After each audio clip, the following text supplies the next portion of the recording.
Halo, kembali lagi bersama Klinik Bimbel. Kali ini kita akan membahas materi tentang inflasi. Jadi, kita pahami terlebih dahulu apa sih inflasi itu. Inflasi itu adalah kenaikan harga secara umum dan berkelanjutan dalam suatu periode tertentu. Jadi bisa disimpulkan bahwa inflasi itu adalah kecenderungan meningkatnya harga dari berbagai produk. Sehingga apa? Akibatnya terjadi penurunan daya beli uang masyarakat. Nah, kalau misalkan deflasi itu kebalikan dari inflasi. Jadi kalau misalkan inflasi itu adalah kenaikan harga barang, maka deflasi itu adalah penurunannya. Kemudian nanti untuk rumusnya itu ada yang namanya IHK. Kita pahami dulu apa sih IHK. IHK itu adalah indeks harga konsumen atau IHK yang digunakan untuk menilai laju inflasi. IHK itu menghitung apa? Menghitung perubahan rata-rata harga dari kumpulan barang atau jasa yang biasa dikonsumsi rumah tangga dalam periode tertentu. Jadi perubahan IHK itu mencerminkan tingkat inflasi atau deflasi. Nah, gimana untuk mengukur IHK? IHK itu didapatkan dari BPS yang mengumpulkan data hasil survei biaya hidup di masyarakat. Nah, beberapa penyebab inflasi itu diantaranya adalah kenaikan permintaan atau demand aspek. Jika jumlah barang yang diminta itu meningkat, tapi produsennya tidak bisa memenuhi, jadi kan akan terjadi kelangkaan barang.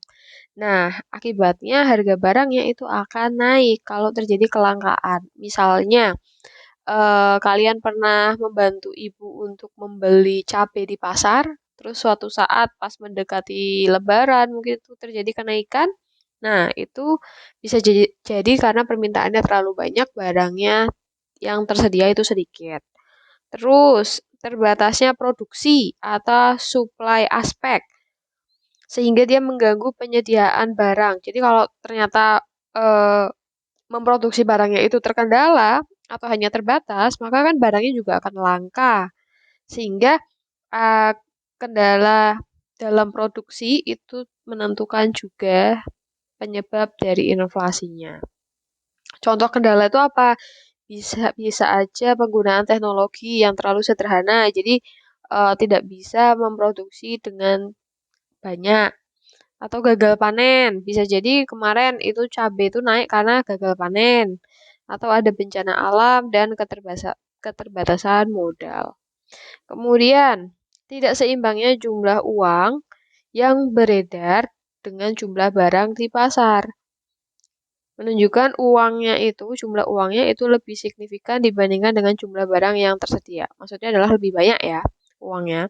Kemudian kenaikan harga bahan bakar minyak dan tarif dasar listrik. Jadi minyak sama listrik itu adalah bahan pokok yang merupakan kunci dari segala mobilitas. Misalkan gini, kalau terjadi kelangkaan minyak, maka transportasi itu akan terkendala.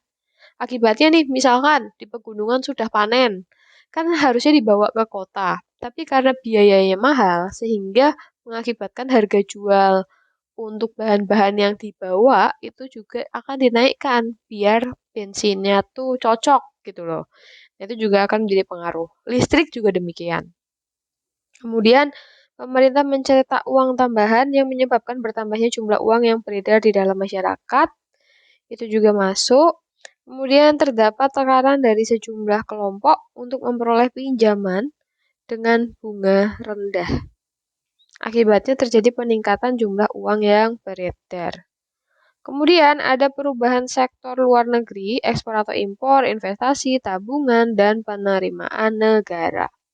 Itulah faktor-faktor yang mengakibatkan terjadinya inflasi. Selanjutnya untuk jenis-jenis inflasi. Pertama, berdasarkan pengaruh kenaikan harga. Ada yang namanya inflasi tertutup, close inflation. yaitu kenaikan harga yang berkaitan dengan satu atau dua barang tertentu secara berkelanjutan. Inflasi tertutup itu menciptakan lingkungan ekonomi yang stabil dan memungkinkan suatu negara mengendalikan tingkat inflasi dalam negeri. Kemudian kalau inflasi terbuka, itu kenaikan harga barang yang terjadi secara keseluruhan. Jadi kalau tadi itu satu atau dua barang tertentu, tapi kalau ini keseluruhan atau agregat, di mana dampaknya itu akan lebih besar terhadap daya beli masyarakat dan stabilitas ekonomi secara umum. Kemudian yang ketiga ada inflasi tidak terkendali atau hyperinflation. Inflasi yang tinggi, jadi harga barangnya itu terus berubah dan naik.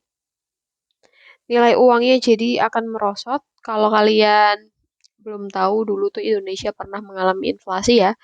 Kalau tidak salah itu dari uang 100.000 menjadi 1.000 apa 10 rupiah gitu. Nah itu juga karena inflasi ya. Jadi nilai uangnya itu merosot. Kemudian harga barang dan jasanya naik cepat, tidak terkendali, dan memiliki dampak yang serius terhadap ekonomi kehidupannya. Jadi diingat-ingat kalau inflasi yang tidak terkendali itu nilai uangnya akan turun drastis, ekonomi akan runtuh, dan lain sebagainya. Ini adalah jenis berdasarkan pengaruh kenaikan harga. Selanjutnya kategori berdasarkan penyebabnya. Ada demand pull inflation, akibat ketidakseimbangan permintaan dan pertumbuhan pasokan produksi, di mana permintaannya itu lebih banyak, jadi melebihi penawaran atau melebihi barang yang tersedia, jadi harganya akan meningkat. Untuk faktor-faktornya diantaranya meningkatnya pengeluaran pemerintah untuk proyek infrastruktur atau program stimulus ekonomi, meningkatnya investasi swasta, konsumsi masyarakat, ekspor neto suatu negara, meningkatnya kredit, likuiditas di pasar, dan lain sebagainya. Kalau cost push inflation disebabkan kenaikan biaya produksi. Jadi kalau demand pull inflation itu akibat permintaan yang terlalu banyak. Kalau cost push inflation akibat kenaikan biaya produksi. Mulai dari upah tenaga kerja, harga bahan baku, biaya produksi, dan lain sebagainya. Kemudian ada bottleneck inflation, di mana terjadi karena faktor penawaran dan permintaan. Muncul akibat dampak dari kedua kondisi demand pull sama cost pull. Jadi itu campurannya. Kemudian kalau berdasarkan sumbernya, inflasi ada yang terbagi menjadi dua ya, inflasi dalam negeri sama inflasi luar negeri. Kalau di dalam negeri muncul karena ketidakseimbangan dalam belanja negara yang tercermin dalam anggaran belanja pemerintah. Penyebabnya apa? Kelebihan pengeluaran pemerintah dibandingkan dengan penerimaannya. Kemudian kalau yang luar negeri, mula-mulanya itu terjadi kenaikan inflasi di negara mitra dagangnya dulu. Jadi negara itu kan kerjasama gitu ya. Jadi mitra dagangnya itu inflasi. Jika negara mitra dagang mengalami inflasi yang tinggi, harga bahan baku dan barang jadi yang dikirimkan ke luar negeri atau yang diimpor, itu tentu akan naik. Jadi dampaknya pada biaya produksi di dalam negeri. Ya. Selain itu jenis inflasi ini dipengaruhi nilai tukar mata uang. Jika mata uang negara mitranya mengalami depresiasi atau apresiasi secara tiba-tiba, tentunya harga produk impor akan mengalami kenaikan. Misalkan gini, kita impor barang-barang elektronik dari Cina misalkan. Terus ternyata di Cina mengalami inflasi, harganya tinggi banget. Jadi ketika barang tersebut diimpor ke Indonesia, tentu harganya juga akan sangat tinggi. Biasa lebih dari normal gitu ya. Nah, itu maksudnya seperti itu. Selanjutnya berdasarkan tingkat keparahan, ada yang disebut inflasi rendah, yaitu di bawah 10%, inflasi menengah 10-30, inflasi berat 30-100, sangat tinggi itu di atas 100%. Nah, berikut adalah negara-negara dengan tingkat inflasi tertinggi di dunia, di antaranya ada Venezuela, kemudian Lebanon, Argentina, Zimbabwe, dan Iran. Kemudian untuk laju inflasi itu kita bisa hitung menggunakan rumus. Jadi laju inflasi bisa dihitung yang pertama menggunakan rumus laju inflasi bulanan. Di sini kita menggunakan indeks harga bulan N yang ditanyakan dikurangi dengan indeks harga bulan N-1. Jadi kalau misalkan yang ditanyakan inflasi bulan September, berarti nanti inflasi bulan September dikurangi inflasi bulan sebelumnya yaitu bulan Agustus. Kemudian dibagi bulan N-1 dikali 100%. Kita coba ke contoh. Jadi di sini diketahui IHK negara Z pada September sebesar ini dan Agustus sebesar ini. Kita disuruh menghitung laju inflasi September. Oke, maka caranya adalah kita masukkan ya IHK September dikurangi IHK Agustus bulan sebelumnya dibagi IHK Agustus kali 100%. Sehingga didapatkan 136,52 min 129,42 129,42 kali 100%. Kita hitung nanti dapat 7,1%. Jadi laju inflasi pada bulan September 2023 adalah 7,1%. Selanjutnya, ada rumus untuk menghitung laju inflasi tahunan. Ini bedanya di sini aja, tahun N-1 secara keseluruhan sama. Jadi kalau misalkan ada negara B mencatat indeks harga konsumen atau IHK tahun 2022 sekitar segini dan 2023-nya segini, kita disuruh menghitung inflasi tahunan yang terjadi di negara B. Artinya kita pakai IHK di tahun 2023 dikurangi IHK 2022 dibagi IHK 2022 kali 100%, maka 116,43. Kemudian, ini sepertinya kebalik ya. Jadi harusnya ini yang 2023, yang ini yang 2022. Jadi nanti 2023-nya berarti 120,25 dikurangi 116,43 dibagi 116,43 kali 100%, nanti didapatkan 3,82%. Kemudian, kira-kira dampak inflasi apa aja sih? Nah, dampak inflasi itu diantaranya ada dampak positif sama dampak negatif. Untuk dampak positifnya diantaranya debitur. Bagi pihak yang berhutang, inflasi itu bisa memberikan keuntungan. Jadi pihak yang berhutang ada keuntungan. Ketika membayar utang, nilai real uang yang harus dibayarkan itu lebih rendah daripada ketika meminjam uang dari kreditur. Kemudian, untuk pengusaha merasakan dampak positif, diantaranya pendapatannya lebih tinggi, ya, karena kan tadi harganya naik. Kemudian kalau dari segi produsen, kalau harganya naik barangnya, maka produsen bisa menambah jumlah barang yang ditawarkan, sehingga meningkatkan pendapatan dari produsen sendiri. Sedangkan untuk dampak inflasi itu dari segi kreditur, karena nilai uang yang mereka dapat itu lebih sedikit daripada saat meminjamkan sebelum adanya inflasi. Terus orang yang berpenghasilan tetap, artinya seperti pegawai, itu akan kena inflasi. Dampaknya adalah harga barang kan naik, tetapi pendapatan bulanan dia itu tidak naik, ya. Jadi nantinya mengakibatkan daya beli masyarakatnya turun.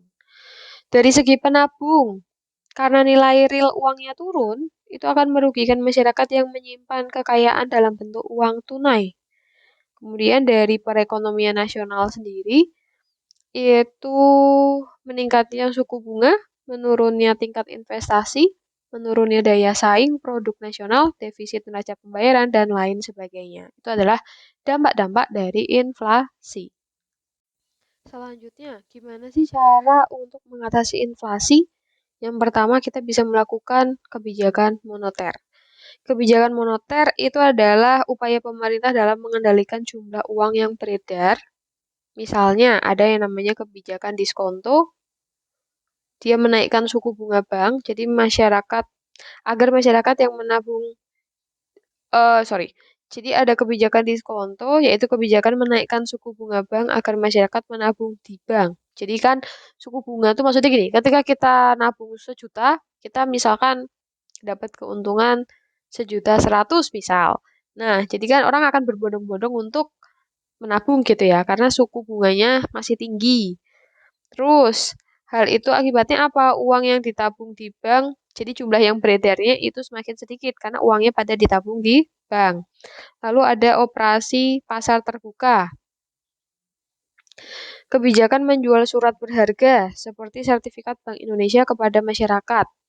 Akibatnya nanti uang yang beredar di masyarakat itu akan masuk ke bank, jadi jumlah beredarnya juga akan berkurang. Kemudian cadangan kas minimum. Menaikkan persentase cadangan kas minimum di bank umum. Kebijakan ini mengharuskan bank umum menahan uang lebih banyak, jadi mengurangi jumlah uang yang beredar. Kemudian ada kebijakan kredit selektif. Kebijakan memperketat persyaratan kredit. Tujuannya mengurangi jumlah uang yang beredar dalam masyarakat. Kemudian ada juga yang namanya kebijakan fiskal, di mana yang pertama mengatur pengeluaran pemerintah. Jadi pemerintah itu mengatur atau mengendalikan pengeluaran negara sampai harganya stabil, kemudian juga bisa mengurangi atau menghapus subsidi. Jadi kalau misalkan subsidi itu kan artinya pemerintah itu menyumbangkan uang agar harga barang yang masuk itu semakin bisa ditekan harganya. Contohnya itu adalah bensin. Kalau dulu kan ada apa bukan premium ya, apa ya dulu? Pertam per, Premium ya benar ya, sebelum Pertalite itu ada premium, itu harganya murah banget itu karena disubsidi oleh pemerintah.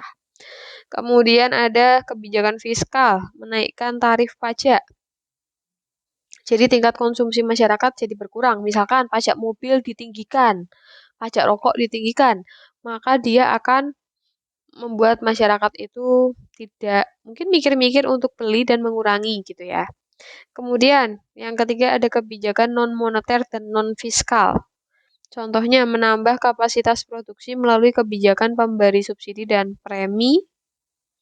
Jadi kapasitas produksinya diperbesar dengan cara dikasih subsidi sama premi kepada para produsennya oleh pemerintah. Contohnya misalkan dibebas pajakan, dapat bantuan finansial untuk hal-hal produksi ya pokoknya ya. Jadi nanti barang yang bisa diproduksi itu semakin banyak, pasokan barangnya semakin banyak, inflasinya bisa berkurang. Ada juga menetapkan harga eceran tertinggi dan mengendalikan harga suatu produk. Ingat gak sih kalian yang kemarin TikTok di ban kayak gitu-gitu karena harganya murah-murahan? Nah, itu kita bisa pakai atau menetapkan harga eceran tertinggi jadi biar harganya itu relatif sama, kurang lebih seperti itu.